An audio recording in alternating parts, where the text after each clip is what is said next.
സ്വഹീഹായ ധാരാളം ഹദീസിലുണ്ട്, തൻ്റേതായ ആവശ്യങ്ങൾക്കും മറ്റും മാന്യമായി ചെലവഴിക്കുന്നവന് അള്ളാഹു വിശാലത നൽകും, പിശുക്കന് അള്ളാഹു പാപ്പരത്വം നൽകും. 2 മലക്കുകൾ എല്ലാ ദിവസവും രാവിലെ ഇറങ്ങി വന്നത് പറയുന്നുണ്ട് എന്നാണ്. അള്ളാഹുവേ, ചെലവഴിക്കുന്നവർക്ക് നീ പകരം കൊടുക്കണേ, പിശുക്കി പിടിക്കുന്നവർക്ക് അള്ളാഹുവേ നീ പാപ്പരത്വം നൽകണമേ. മലക്കുകൾ ദുആ ചെയ്യുന്നു. അതേപോലെ തന്നെ ജുബൻ, ചില വിഷയത്തിൽ നമുക്ക് ധൈര്യം കാണിക്കേണ്ടതുണ്ട്. എങ്ങനെയുള്ള വിഷയത്തിൽ?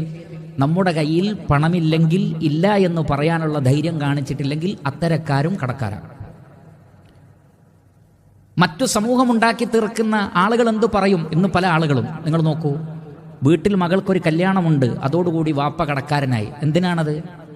1000 2000 ആളുകളെ വിളിച്ച് സൽക്കരിക്കണം, 100 ആളെ വിളിച്ച് ഭക്ഷണം കൊടുക്കാനുള്ള പണം പോലും തൻ്റെ കയ്യിലില്ല. പക്ഷെ ആളുകൾ എന്ത് കരുതും? പേടിയാണ്. അവിടെ ഭീരുക്കളാവരുത്. ആളുകൾ എന്തെങ്കിലും കരുതിക്കോട്ടെ, എൻ്റെ കാര്യം ഞാനാണല്ലോ.